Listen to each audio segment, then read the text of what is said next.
Ecce Romani 3, Chapter 59a, lines 1 to 7. Catiline, how far in fact will you abuse our patience? For how long even will that fricking madness of yours make a mockery of us?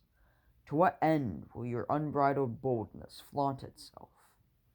Did the nocturnal guard of the Palatine Hill, didn't the night watches of the city, didn't the fear of the people, didn't this assembly of all good men, didn't this most fortified place for holding the Senate, didn't the faces and expressions of these men move you? Do you not realize that your plans are exposed? Do you not see that your conspiracy, restrained already by the knowledge of all these men, is held in check? Which of us do you think does not know what you did last night, what you did the night before, where you were, whom you assembled, and what plan you formed? Ecce Romani 3, Chapter 59a, lines 8 through 12. Oh, the times, oh, the customs. The Senate understands these things. The consul sees these things. Yet this guy is still living. He lives? But on the contrary, he even comes into the Senate. He becomes a participant of our public council. He marks and designates with his eyes each one of us for slaughter. But we brave men seem to do enough for the Republic, if we should just avoid the rage and weapons of that fricking guy. Catiline, it was fitting for you to be led to death by order of the consul a long time ago, and it was fitting for this plague, which you are plotting already for a long time against all of us, to be brought upon you. Ecce Romani 3, Chapter 59b, lines 1 through 9. O immortal gods, where in the world are we? In what city are we living? In what republic do we have?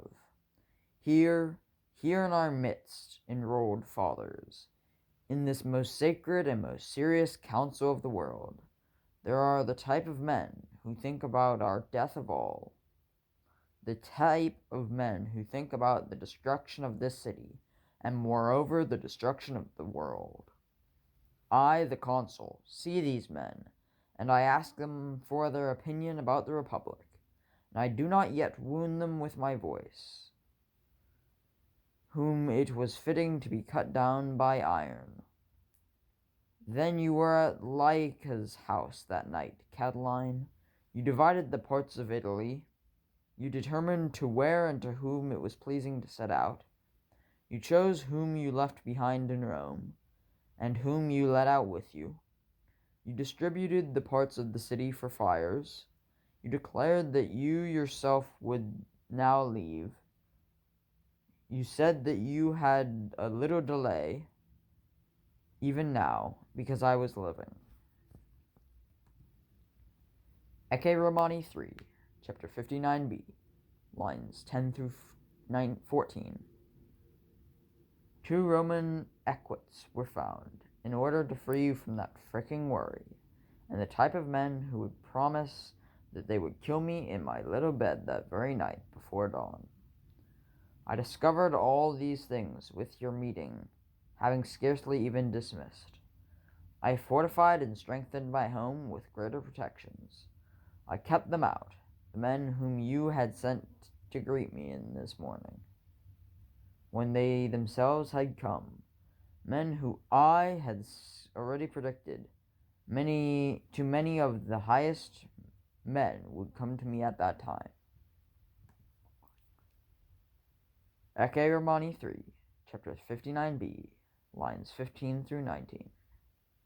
And since these things are thus, Catiline, proceed to where you began. Leave the city finally. The gates are open. Set out. These Menelaean camps of yours are wanting you, their general, for too long. Lead out with you, too, all your men. If you lead out less, lead out as many as possible. Cleanse the city. You will free me from great fear, provided that there is a wall between me and you. You are not able to be involved with us now for a longer period of time. I will not bear it. I will not endure it. I will not allow it.